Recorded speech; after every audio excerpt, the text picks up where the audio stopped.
Bienvenidos a Vértice Internacional. Soy Rina Musali y me da muchísimo gusto saludarlos en esta ocasión especial porque les vamos a presentar nuestro segundo resumen anual 2016, en donde vamos a compartir junto con ustedes las inseguridades del mundo actual. Sobre todo nuestra mirada en los retos de la seguridad colectiva global.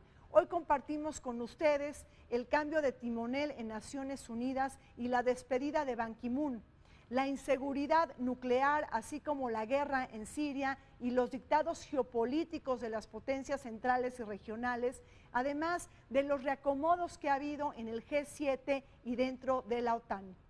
No se olvide de acompañarnos con las entrevistas, las más importantes de este año, sucedidas aquí en Vértice Internacional.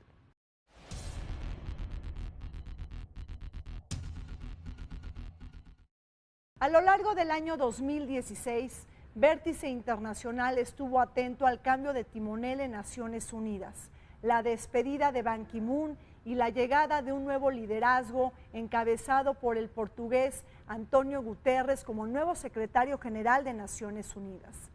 Hay que recordar que la designación del surcoreano Ban Ki-moon se llevó a cabo el 9 de octubre del año 2006, fecha que utilizó y que aprovechó Corea del Norte para detonar un dispositivo nuclear de manera exitosa. Y es que hay que también poner por delante que Ban Ki-moon se enfrentó a una serie de dilemas y de complejidades para imprimir un mayor sello de incertidumbre en la arena de la geopolítica global, pues siguen adelantes la guerra en Siria, el conflicto en Ucrania, la amenaza de Corea del Norte, el Estado Islámico y otros temas de preocupación internacional como la proliferación nuclear.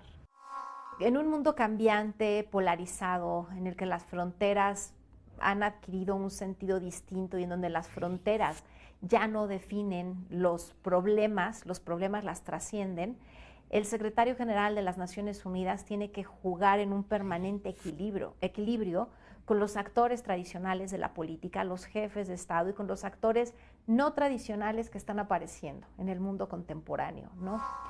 Tiene que ser esta persona que dé institucionalidad a los procesos de negociación, que le dé voz a todas las voces que participan en el diálogo internacional en Naciones Unidas, y tiene que ser este fiel de la balanza que permita que Naciones Unidas pueda ser esta institución que fue creada para garantizar la paz y promover el desarrollo. Bueno, primero que nada es fundamental hablar del tema. Yo creo que el que demos seguimiento a la selección del diplomático, de los diplomáticos, es muy importante en un mundo que en efecto tiene crisis ambientales, tiene crisis económicas, crisis sociales, y cada vez se ven más agudizadas e incluso interconectadas.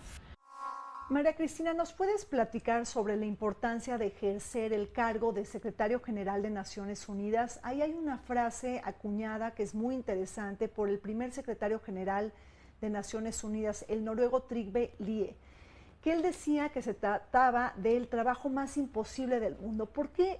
¿A qué refiere él cuando nos dice esto?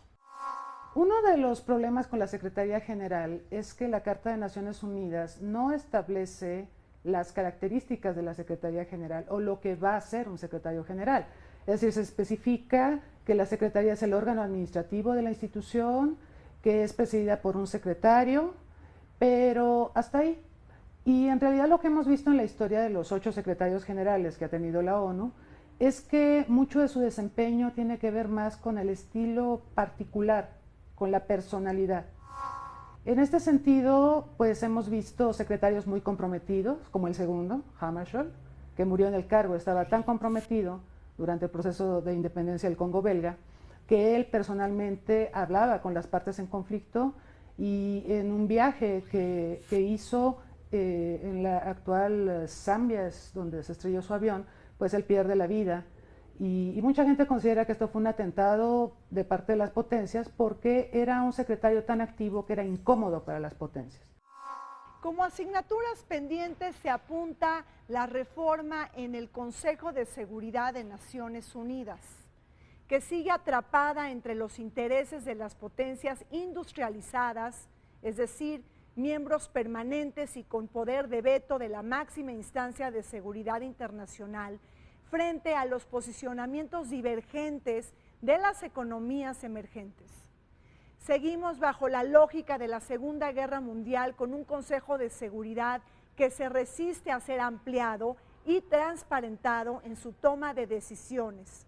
Precisamente en este órgano recayó la decisión final de elegir a un nuevo secretario general, la instancia decisora que luego genera una recomendación a la Asamblea General, una decisión que, por cierto, favoreció a Europa Occidental después del paso de 8 funcionarios, del que tan solo uno ha sido latinoamericano, el peruano Javier Pérez de Cuéllar. De hecho, la carta dice que lo elige la Asamblea General o lo elige el Consejo de Seguridad con el apoyo de la Asamblea General, o viceversa. Son los dos órganos, digamos, que tienen vela en el entierro, por así decirlo. En la práctica lo que hemos visto es que el proceso ha sido sumamente oscuro. Es el Consejo de Seguridad el que decide, generalmente los miembros permanentes del Consejo de Seguridad, porque el Consejo de Seguridad es mucha gente. En realidad, en Guerra Fría básicamente dependía de lo que decidieran Estados Unidos o la Unión Soviética. Si a la URSS no le gustaba un candidato propuesto por Estados Unidos, pues lo vetaba. Ahora se supone que con la reforma que se puso en marcha el año pasado, el proceso es más abierto y entonces quien quiera postularse comparece ante la Asamblea, explica lo que será su plan de trabajo y esto dicen que va a democratizar el proceso. Yo no estoy tan segura porque pues todavía no es eliminada esta figura de que van a sesionar a puerta cerrada, miembros del Consejo de Seguridad y los permanentes evidentemente buscarán hacer prevalecer sus intereses en esta designación. Han habido muchas críticas a lo largo de la historia sobre el proceso de selección. Ha sido claramente un proceso no transparente y no claro, ¿no? Se saben los periodos, las fechas, no sabemos que el señor Ban Ki-moon terminará su mandato el último día de diciembre de este año y a partir del 1 de enero del 17, quien llegue tomará las riendas. Pero cómo se llega, hay como una enorme caja negra. Yo creo que si la caja negra de la toma de decisiones existe, que sabemos que existe, este es un caso perfecto. Pero sigue siendo un proceso un tanto oscuro y parte de las necesidades o parte de los temas de la agenda internacional en los años por venir, sin duda tendrá que ser la transparencia en el proceso de selección del puesto diplomático más alto hoy por hoy en el mundo, ¿no? La ONU, con más de 70 años de historia, nunca ha sido liderada ni comandada por una mujer. Aunque se presentaron varias candidatas, entre ellas la canciller argentina Susana Malcorra, la costarricense Cristiana Figueres, así como Irina Bokova de Bulgaria, junto con Helen Clark de Nueva Zelanda, entre otras, el sueño de elegir a una mujer se desfiguró ante la designación de Antonio Guterres. A pesar de haber existido un mejor ánimo frente a candidatos nominados públicamente, el respaldo de medio centenar de Estados miembros, organizaciones de la sociedad civil y del mundo diplomático es que las mujeres no pudimos romper el techo de cristal. La ONU no ha tenido una mujer al frente de la Secretaría General, a pesar de que la ONU en diversos documentos, en diversos foros, habla de la equidad de género. Hay documentos muy interesantes que han sido elaborados por la Secretaría, por la Asamblea, donde se analiza cómo está la equidad de género en la institución, no en los países, en la institución. Entonces, algo muy interesante bueno, ahí tenemos ONU Mujeres, ¿no? En el 2010. Sí, y de hecho la primera titular de ONU Mujeres fue Michelle Bachelet, la presidenta de Chile, que en su momento también fue considerada como candidata a la Secretaría General. Pero bueno, en los documentos de la ONU se encuentra que sí hay incluso mayoría de mujeres en los cargos más bajos, en los P1, P2, P3, pero ya en los cargos de mayor nivel, P4, P5, predominan los hombres. La representación de las mujeres es realmente muy baja. Por un lado, tenemos, por ejemplo, una agenda muy ambiciosa que se adopta en septiembre del año pasado, donde uno de los grandes objetivos de la humanidad y de los Estados miembros de Naciones Unidas es alcanzar la equidad de género. Eso se tiene como premisa por las diversas coyunturas internacionales que nos muestran que aún existe un rezago bastante grande en esa parte específica. Ban Ki-moon, curiosamente, ha sido uno de los secretarios generales que ha querido impulsar el que exista paridad dentro de Naciones Unidas en los altos mandos, entre los tomadores de decisiones, de alguna forma decirlo, del sistema administrativo de Naciones Unidas. Habrá que preguntar qué es lo que hace que los estados en su momento no prioricen el que una mujer tenga el derecho a accesar a este cargo tan importante. ¿Qué va a pasar? Por ejemplo, una de las grandes preguntas, porque hay muchas personas movilizándose en torno a que no se utilice incluso el veto de alguno de los estados si no se selecciona a una mujer. Hay varias campañas que están tomando lugar entre sociedad civil en las que se está exigiendo que ya es el tiempo de que esté una mujer a la cabeza porque es lo justo y es el deber ser, ¿no? Se ha demostrado, y eso lo dice Naciones Unidas, que cuando las mujeres participan en los procesos de paz, las negociaciones tienden a ser más duraderas y los acuerdos tienden a ser no solo más duraderos, sino tener raíces más profundas. Si el mundo que estamos viviendo hoy se está caracterizando por ser un mundo en el que falta paz, en el que el desarrollo sigue siendo una aspiración, yo creo que deberíamos empezar a hacer las cosas diferentes. Y una forma clarísima de hacer las cosas diferentes es incorporar a mujeres de manera proactiva en los procesos de toma de decisiones. A pesar de que Ban Ki-moon no le entregó la estafeta de la máxima instancia internacional a una mujer, es que no podemos olvidar algunos de los logros más emblemáticos del secretario general de Naciones Unidas que se despide este año. Me estoy refiriendo al Acuerdo de París para combatir el cambio climático y transitar hacia economías verdes. Un acuerdo que se dio gracias a la voluntad política de las dos economías más contaminantes del planeta, es decir, Estados Unidos y China. Con esto en mente es que se celebró la COP22 en Marruecos, con la idea de poner en acción todo el plan estratégico del Acuerdo de París y movilizar un financiamiento de alrededor de 100,000 millones de dólares para mitigar y adaptarse al cambio climático, sobre todo para países pobres y en vías de desarrollo. Y es que hay que decir que esta COP22 en Marruecos, que tuvo lugar en noviembre de este año, se mostró como una cumbre completamente desangelada ante la llegada de Donald Trump a la Casa Blanca, el presidente electo que una y otra vez ha negado la ciencia climática.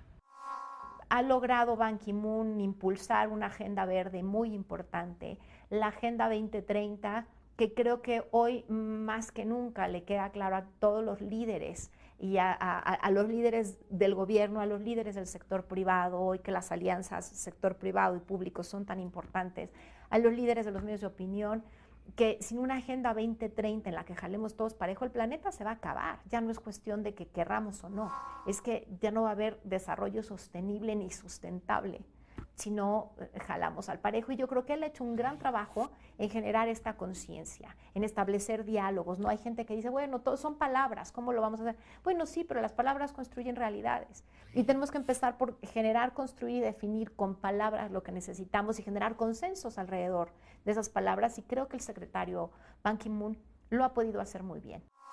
Yo creo que ha sido una gestión que ha logrado hacer algo que las anteriores no hicieron, que es visibilizar el rol que tiene la ONU en la comunidad internacional, hacerlo un poco más contundente. Y no solo por el inmerso éxito que ha tenido la Agenda 2030, que a diferencia de lo que ocurrió en el año 2000, pues sí sorprende bastante a muchos actores sociales, y por lo que sucedió en París, donde hasta el momento hay 175 estados que han sido signatarios de este acuerdo.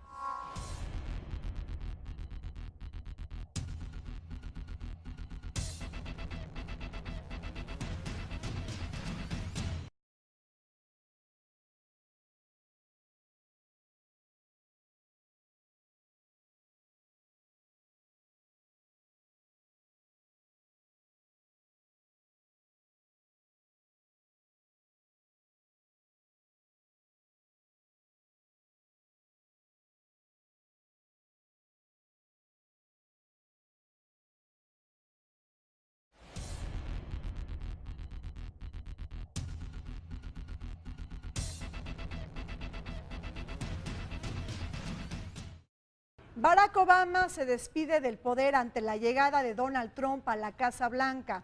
El presidente electo que busca poner en riesgo el legado de Barack Obama que consiguió en materia de paz y de seguridad internacionales.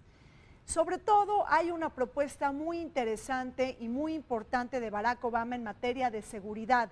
Es decir, propuso la creación de las cumbres de seguridad nucleares que han tenido lugar en diferentes países, sobre todo en Washington. En estas cumbres se ha puesto bajo el radar todo el tema del terrorismo nuclear, pero también los ataques cibernéticos a las centrales nucleares y las historias que no podemos olvidar. Prácticamente me estoy refiriendo al accidente nuclear en Fukushima, en Japón, y también a la tragedia de Chernobyl, que este año cumple 30 años. De eso se trata en esa cumbre sobre seguridad nuclear, es de perfeccionar la seguridad de las centrales nucleares. Hubo un número grande de centrales nucleares en el mundo. Y como yo había dicho, hay muchos países que dependen básicamente de eso para su suministro de energía eléctrica. Pero no hay duda que es una iniciativa beneficiosa, pero que no resuelve el problema peor que enfrentamos, que es la existencia de armas nucleares. ¿Sabes cuál es el problema de fondo, Rina? No tenemos tratados de desarme nuclear. Tenemos tratados de desarme convencional, químico y biológico, pero desarme nuclear no. Por ahí en el 87, cuando era líder Gorbachev y estaba Ronald Reagan en el poder, se firmó el tratado para reducir los misiles de alcance corto e intermedio. Es el único tratado de desarme nuclear que se firmó, pero no es el tratado más importante. Los grandes sistemas de armamento nuclear han sido negociados por Estados Unidos y Rusia, y esto sobre todo al acabar la Guerra Fría. Pero un tratado multilateral de desarme nuclear no lo tenemos. Tenemos zonas libres de armas nucleares, pero esas zonas son para prevenir, no para erradicar armas nucleares.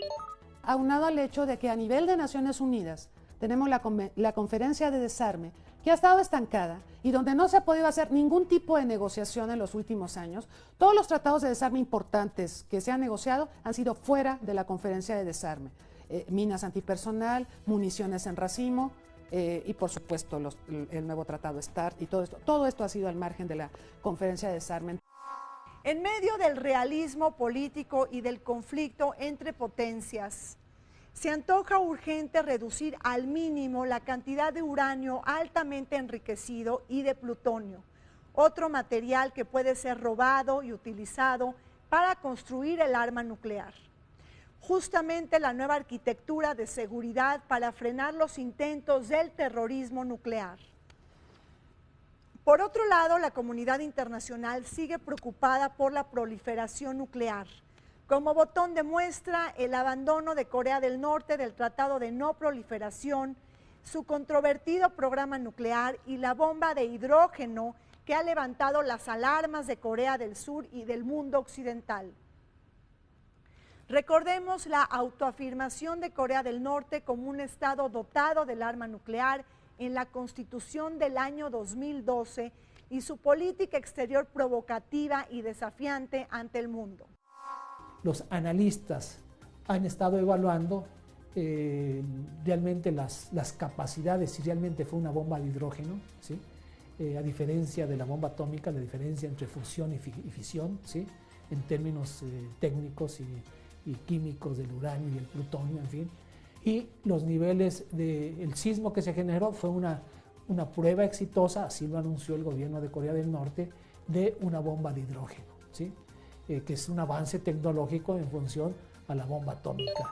Y aquí se habla de, en términos de kilotones, se habla que se piensa que es una bomba, el ensayo que se hizo, de 10 a 15 kilotones, pero al final de cuentas hablar de una bomba de hidrógeno, o sea, estaríamos hablando de 100 kilotones. No sé si La diferencia es muy grande y por lo tanto existe la incertidumbre hasta el momento de realmente si logró este ejercicio y esta prueba exitosa de una bomba de hidrógeno, ¿sí? La evidencia empírica prácticamente no la tiene nadie. Y se hablaba de que en 1990-93 tenían 8 kilos de plutonio. Si tú ves en el libro que tú mencionaste de las grandes potencias en la península coreana, donde aparecen 14 mapas, están en unos de ellos los lugares exactos donde tienen los yacimientos de uranio y de plutonio. Ya no hay discusión de que tienen esos recursos. Ahora la gran discusión, y es la preocupación esencial de todos los internacionalistas, es que tienen la capacidad nuclear, tienen los cohetes, los Taepyeong y una serie de cortos y medianos y de largo alcance.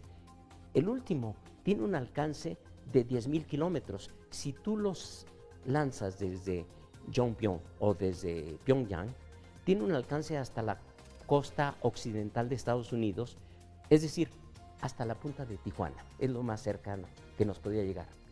La cuestión central es de que todavía no tienen la tecnología para miniaturizar la bomba, que ya la tienen, e insertarla en la cabeza del cohete para lograr su objetivo. En eso están. La pobreza, la hambruna y la inseguridad alimentaria no han sido suficientes para frenar el empacho de la élite política de Corea del Norte para enseñar sus dientes en materia de política exterior. En la zona más militarizada del mundo, Corea del Norte no soslaya los ensayos militares entre Seúl y Washington, que se suman a las conversaciones formales para desplegar un escudo antimisiles conocidos como THAAD, por sus siglas en inglés, al que China se opone de manera definitiva y tajante. Justamente el gigante asiático tiene la llave maestra para controlar la ambición nuclear de Corea del Norte, pues China mantiene a flote la economía norcoreana y la apoya con acceso financiero. Todo esto sucede bajo un contexto de disputas marítimas y territoriales en el mar de China Oriental, la carrera armamentista en la zona y las fricciones crecientes entre China y Japón. La posibilidad de instalar estos radares de alta tecnología para eliminar en cualquier etapa de vuelo de un misil, ¿sí?, su destrucción, desde diferentes metros de altura hasta la atmósfera, pasando la atmósfera, con la capacidad de destruir, es decir, las políticas de defensa antimisil de los Estados Unidos.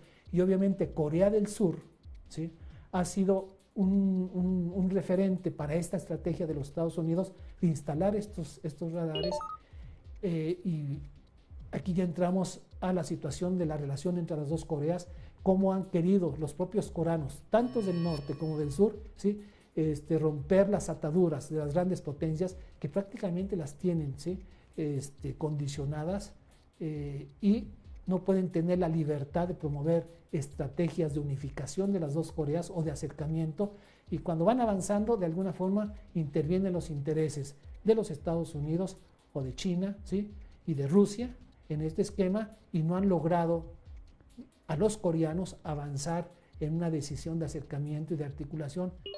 China dice, no, si tú me instalas, que ya están instalados en Japón, que ya están instalados en submarinos, están en negociación con Corea del Sur para instalarlos en Corea del Sur.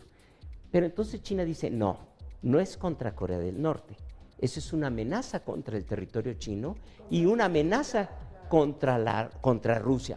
Entonces esto nos está llevando a una carrera armamentista, porque va a haber también tecnología china, rusa, que está desarrollándose para contrarrestar estas nuevas tecnologías americanas.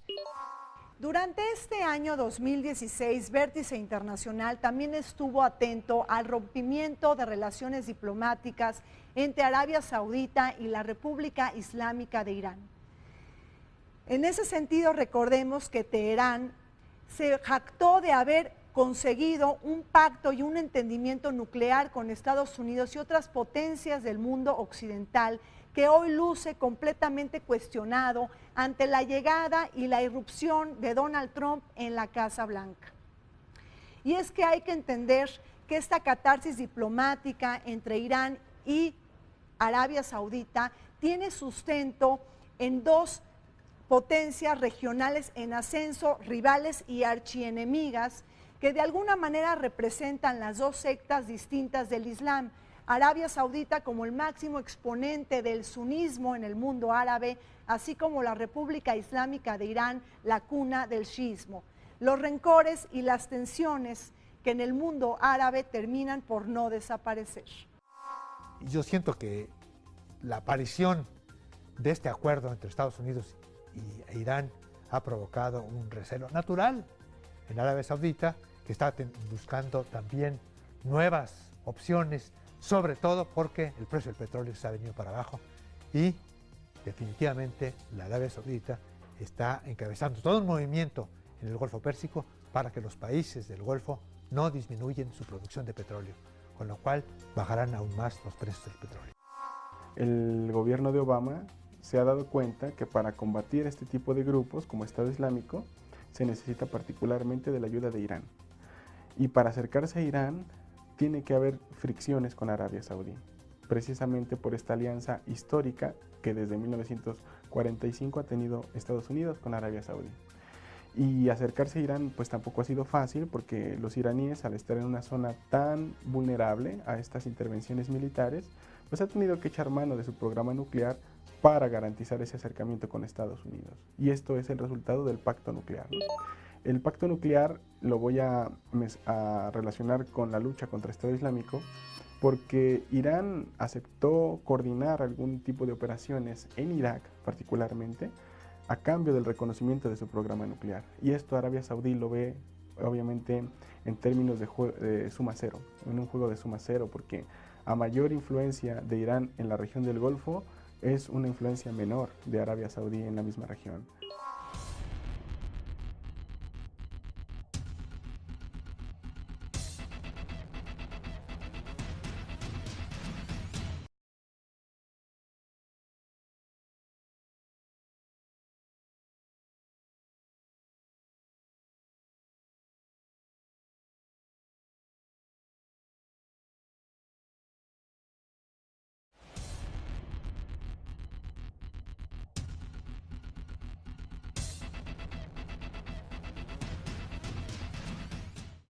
Vértice Internacional, preocupado por los temas de la inseguridad colectiva global, puso gran parte de su atención en este año 2016 en la guerra en Siria, es decir, un conflicto que se destaza al calor de los intereses geopolíticos y estratégicos de las potencias centrales, pero también de las potencias regionales.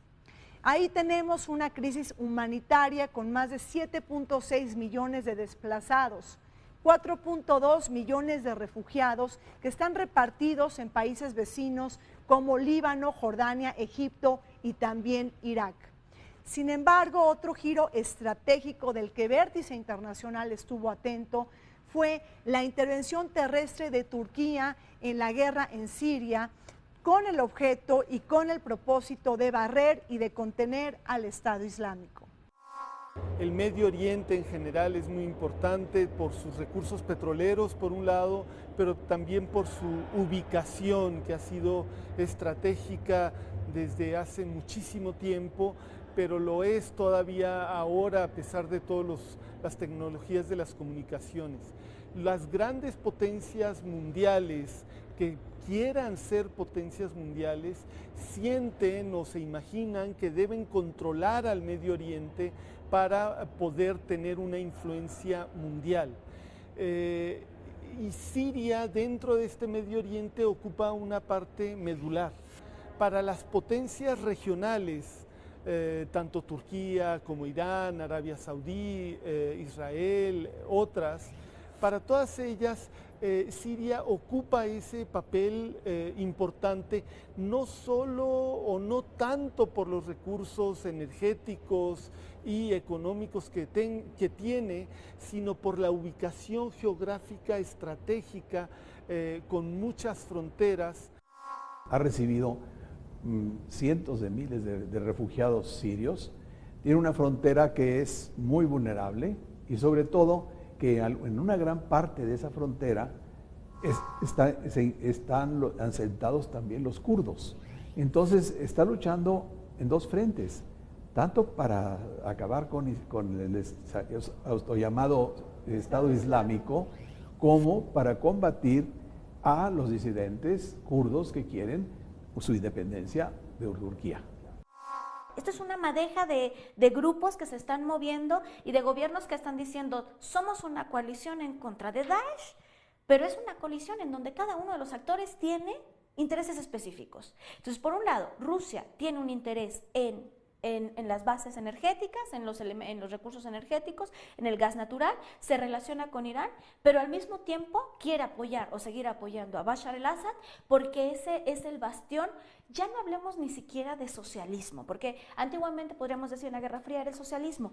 Hoy en día estamos hablando de el bastión ruso dentro de la región. Por el otro lado, Estados Unidos dice, yo no quiero a Bashar al-Assad, porque Bashar al-Assad me complica mi entrada geopolítica a toda la región, me inestabiliza políticamente la región y eso va a impedir que los intereses de Estados Unidos se vean defendidos. Entonces, Estados Unidos, ¿a quiénes apoya? Pues apoya a los insurgentes de Siria. El nuevo capítulo de la guerra en Siria se tocó bajo la camada de intereses que porta Recep Tayyip Erdogan, quien busca frenar a toda costa el avance de la milicia kurda siria y contener la creación del Estado independiente del Kurdistán, el pueblo que yace desperdigado entre Irán, Irak, Siria y Turquía y que no encontró lugar en los acuerdos secretos de Sykes-Picot que delinearon las fronteras de Medio Oriente en el año de 1916. Hay que tomar en cuenta que mientras Turquía es un socio de Estados Unidos en la OTAN y cuenta con el segundo ejército más grande de la alianza militar euroatlántica, Washington se fricciona con Ankara porque está debilitando a los kurdos, la verdadera resistencia del califato terrorista. El gobierno del ahora presidente Erdogan propuso un proceso de paz con los kurdos. Los kurdos ya desde antes habían planteado, los kurdos radicales, digamos, por llamarlos de alguna forma probablemente inapropiada, en Turquía, habían planteado que ellos no quieren un Estado diferente, que quieren ser parte de Turquía, pero que quieren una especie de federalismo. Entonces estaba habiendo un acercamiento muy importante en 2013, en el cual coincidían grupos como los kurdos de Siria. Ahora, hace casi un año, esto se rompió. En el fondo no es acabar con Daesh, en el fondo es evitar que se aperture ese corredor entre Siria y Turquía, que sería un corredor kurdo, y que entonces sí, ahí sí, su gobierno estaría en un peligro gravísimo, porque entonces Erdogan está yendo mucho más allá de las vías democráticas. Y por otro lado tenemos que Erdogan dice, además de tratar de evitar de que lleguen los kurdos a Turquía, voy a negociar con Rusia. Bueno, pero Rusia no estaba apoyando a Bashar al-Assad. Bueno, sí, es cierto, pero Rusia tampoco quiere que los kurdos tengan demasiado poder. Entonces, de alguna manera, tampoco está evitando que Turquía entre o tenga la incursión terrestre dentro del territorio de Siria. Bajo el trasfondo del golpe fallido en Turquía, la guerra en Siria sigue siendo un conflicto colmado de multilateralidades. Bajo criterios de geopolítica global, Rusia se ha colocado bajo el enjambre de intereses sectarios, tribales y religiosos a propósito de derrocar el Estado Islámico y fortalecer el régimen alawita de Bashar al-Assad. En conjunción con Irán, este conflicto atenazado no ha podido salir a flote, pues los intereses globales, regionales y bilaterales se imbrican en una trama compleja e incierta. ¿Qué hará Donald Trump para acorralar al Estado Islámico y contener el conflicto en Siria que amenaza las fronteras de Europa? Precisamente el desconocimiento y la falta de experiencia política y diplomática del próximo presidente en Estados Unidos amenaza la paz y la estabilidad global. El gobierno turco dice haber matado unos 7.000 activistas kurdos, lo cual es una cantidad enorme, por supuesto. Y los kurdos, según las estadísticas que se han presentado, han matado a algunos cientos de soldados e incluso a algunos civiles turcos. Esto se agravó con el intento fallido de golpe de Estado. Con el intento de golpe de Estado, Erdogan tomó todas las riendas del poder. Afortunadamente fracasó ese intento de golpe de Estado. No obstante, Erdogan aprovechó la coyuntura para tomar todas las riendas del poder en sus manos, y una de las consecuencias de esto ha sido una agudización de la guerra contra los kurdos. En el fondo no es acabar con Daesh. En el fondo es evitar que se aperture ese corredor entre Siria y Turquía, que sería un corredor kurdo, y que entonces sí, ahí sí, su gobierno estaría en un peligro gravísimo, porque entonces Erdogan está yendo mucho más allá de las vías democráticas. Y por otro lado tenemos que Erdogan dice, además de tratar de evitar de que lleguen los kurdos a Turquía, voy a negociar con Rusia. Bueno, pero Rusia no estaba apoyando a Bashar al-Assad.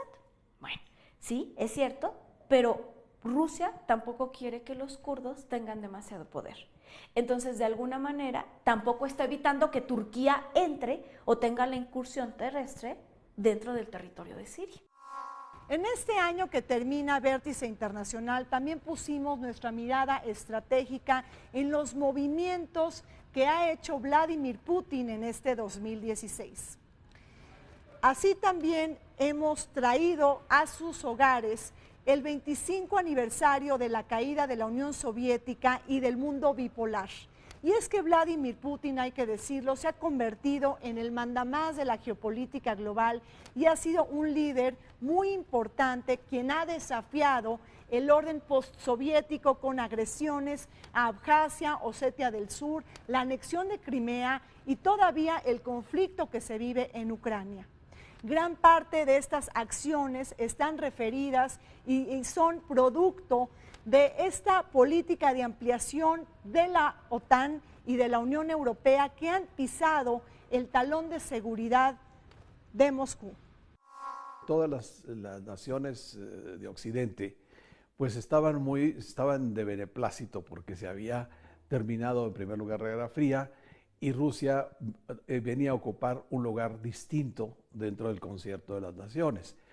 Perteneció al grupo de los 8 y realmente empezó a fluir los capitales a Rusia, empezaron a desarrollarse unos lazos que no existieron antes de esto, o sea, de la manera más, como le diría, de la manera más natural y dentro de una especie de nueva democracia. La guerra ideológica termina en ese momento, como quien dice, quedaron muy pocos países comunistas, como son Corea del Norte, China, pero con un sistema ya económico muy diferente, y Cuba. Entonces, la disolución trae consigo también la aparición de nuevos actores internacionales. Es decir, todas las naciones que formaban parte de la Unión Soviética, las repúblicas, se independizan y esto se agrega a la nueva geopolítica que se desprende de la disolución de la Unión Soviética. Todo esto tiene que ver con la ausencia de aquel pacto en donde las grandes potencias habían quedado de acuerdo en cuáles eran sus territorios de responsabilidad y de influencia.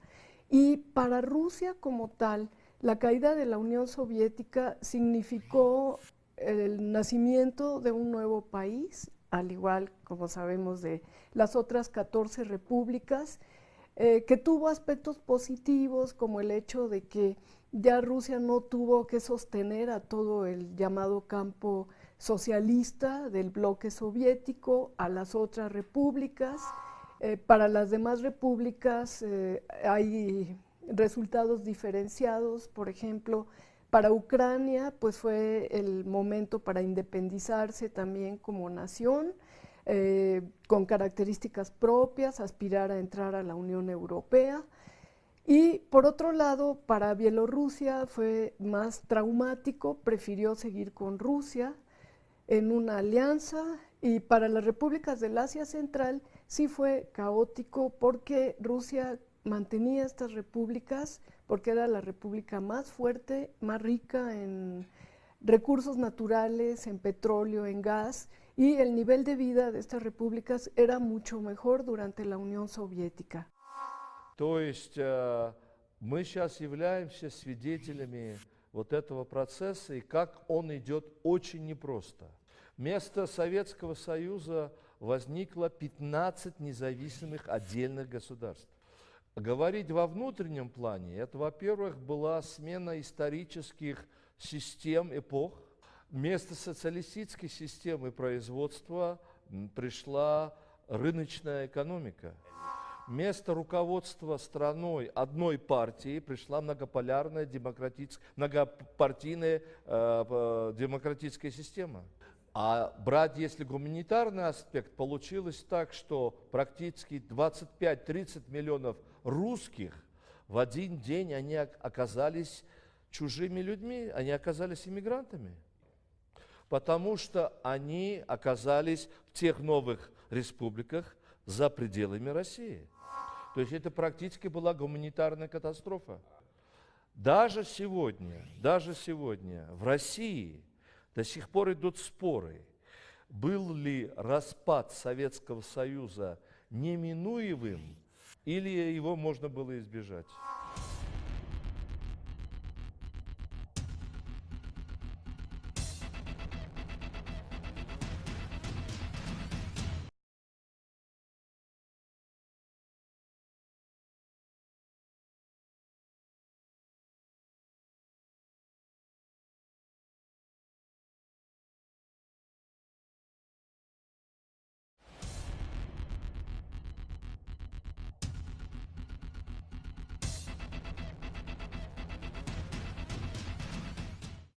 En este último año, Vértice Internacional estuvo pendiente de los vaivenes de la inseguridad colectiva global. Revisamos y examinamos con oportunidad la cumbre del G7 que tuvo lugar en Japón, una cumbre que no se pudo despegar del nuevo marcaje país que Shinzo Abe le busca imprimir a su nación. Es decir, el primer ministro que ha buscado mermar la constitución pacifista y empoderar la capacidad militar y de autodefensa de la isla. Recordemos que el pasado 29 de marzo se presentó y se dio luz verde a la reforma militar en Japón que busca aliarse junto con Estados Unidos, pero también mostrar sus dientes y su poderío para países rivales y enemigos. Alemania va a estar muy preocupada por la cuestión financiera. Se ha convertido en el árbitro financiero de Europa. Japón va a estar muy convencido por la seguridad de los mares, la seguridad en energía atómica después del accidente del año pasado. Los propios chinos no son capaces de contener a Corea del Norte, pero también Japón está preocupado por China, que ha sido pues, un rival económico, militar, histórico, secular, digo, de siglos, ¿no? Y está preocupado por la disputa que tiene con Rusia ahora, por las Kuriles, que es un conflicto también que tiene varias décadas, ¿no? Yo creo enfocarse más en los temas en los cuales son realmente relevantes y donde tienen una cierta legitimidad, que es las finanzas. O sea, realmente ahí tenemos las grandes potencias financieras del mundo. Yo creo que solamente faltaría China, porque todos los miembros del G7 son realmente, bueno, tenemos pues, Estados Unidos y la City de Londres y tenemos a Japón, y con eso realmente podrían tomar cartas en el asunto del desorden financiero internacional. Muchos economistas ya avisan de una próxima crisis. En el marco de la cumbre del G7, John Kerry visitó Hiroshima. El primer secretario de Estado de la Unión Americana que rinde homenaje a las víctimas de la bomba atómica lanzada por su país hace 71 años. Precisamente en este encuentro de las 7 economías más industrializadas del mundo, se abordaron los asuntos que más preocupan al mundo occidental: el desarme, la no proliferación, el terrorismo, el cambio climático y las cuestiones energéticas. Sin embargo, hubo un tema que acaparó la atención: la declaración sobre seguridad marítima en torno a las islas disputadas en el mar de China Oriental, islas que contienen petróleo y gas, atributos que se han convertido en un botín para China. Estamos hablando de un tema que es el de la emergencia de China como potencia geopolítica que se quiere afirmar en todos los escenarios, pero principalmente, obviamente, en el escenario asiático. Entonces, China tiene una política bastante agresiva en cuanto a asentar esta potencia en sus alrededores, y entonces tiene una posición bastante agresiva y unas políticas bastante agresivas en cuanto a ocupar islotes, reivindicar islotes que asusta a todos sus vecinos, y el G7 es otro de los intentos de estos vecinos y de Estados Unidos de contrarrestar, de rodear a China, de controlarla, de contenerla, sería la palabra. Hay otros foros como el TPP, en donde también Estados Unidos junta a sus países aliados. Yo francamente no creo que Japón o China estén dispuestos a un conflicto bélico por estas islas y un pequeño archipiélago que hay por ahí en que los dos países están reclamando soberanía. No creo que llegue a una situación de conflicto bélico, pero sí genera tensiones en la zona, sin duda alguna, incrementadas por el caso de Corea del Norte que mencionábamos hace un rato. Aquí el problema también, detrás de todo esto está esta preocupación que tiene Japón de retomar su liderazgo económico en la región, que lo perdió con China. Y bueno, está Japón en un proceso de revisión de su política económica. El primer ministro Abe está muy consciente de que Japón requiere recuperar preeminencia en la región. Frente a las tensiones de Rusia con el mundo occidental, Shinzo Abe se ofreció a mediar entre Moscú y el G7. Incluso Japón fue invitado por la canciller Angela Merkel para integrarse de lleno a la OTAN, pues Japón tiene la condición de aliado importante no OTAN. En este andar, no olvidemos que en este año 2016 se cumplieron los 25 años de la disolución del Pacto de Varsovia y la cumbre de la OTAN en Polonia, con desafíos de inseguridad en el flanco este y sur de la seguridad euroatlántica.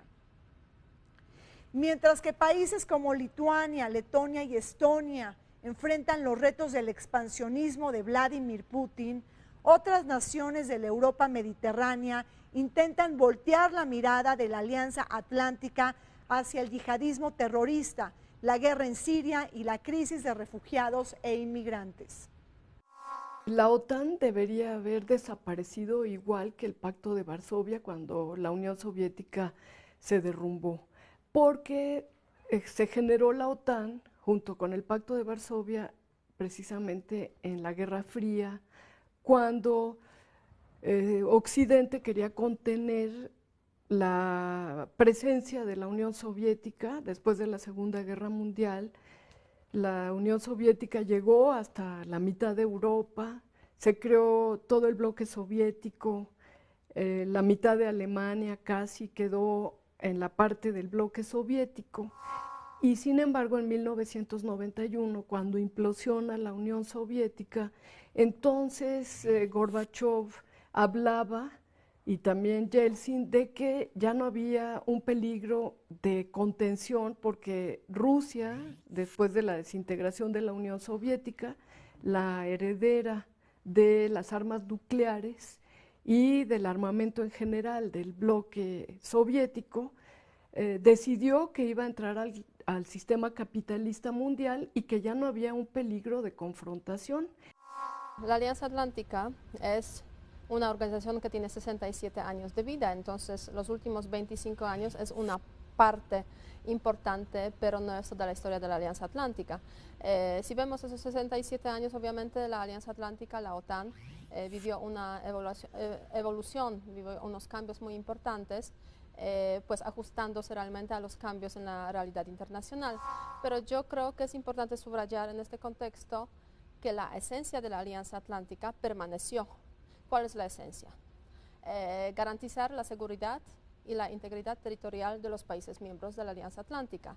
Eso está claramente especificado en el Tratado de Washington, que dio comienzos a la Alianza Atlántica en el año 49, y esa esencia fue también mencionada y subrayada como en los primeros puntos de la declaración de la Cumbre de Varsovia, que justamente se acaba de celebrar. El contexto histórico ha cambiado.